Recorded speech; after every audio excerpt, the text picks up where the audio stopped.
హిందూ దేవుళ్లపై ఇష్టానుసారంగా మాట్లాడితే ఊరుకునే ప్రసక్తే లేదని టీటీడీ బోర్డు సభ్యుడు భానుప్రకాష్ రెడ్డి హెచ్చరించారు. హిందూ వ్యతిరేకి ప్రకాష్ రాజ్ ఎక్కడ కనిపించినా విడిచిపెట్టబోమన్నారు. ఏనాడు అన్య మతస్థుల అక్రమాలపై మాట్లాడని ప్రకాష్ రాజ్ కేవలం హిందూ మతంపైన దేవుళ్లపైనే ఎందుకు మాట్లాడుతున్నారని ప్రశ్నించారు.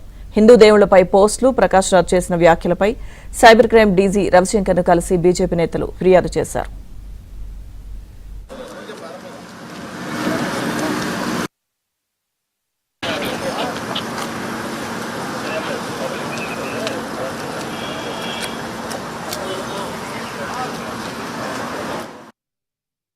వ్యతిరేక పుట్టుకొచ్చాడు ప్రకాష్ రాజు.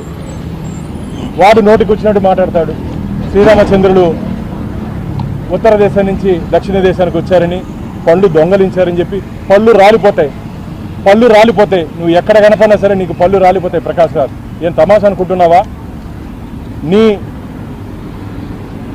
టీఆర్పీ రేటింగ్ నువ్వు మీడియాలో మాట్లాడి నీకు ఫాలోవర్స్ పెంచుకోవాలనుకుంటే వేరే గురించి ఏదైనా మాట్లాడు. నీకు ధైర్యము దమ్ము ఉంటే అన్యమతస్థుల్లో జరుగుతుంటే అన్యాయాల గురించి మాట్లాడినావా? ఈ రోజున్నా అన్యమతస్థుల్లో జరుగుతుంటే అన్యాయాల గురించి మాట్లాడినావా? అవేమీ లేకుండా కేవలం హిందూ మతం మీద, హిందూ దేవుళ్ళ మీద పడి నీ ఇష్టానుసారంగా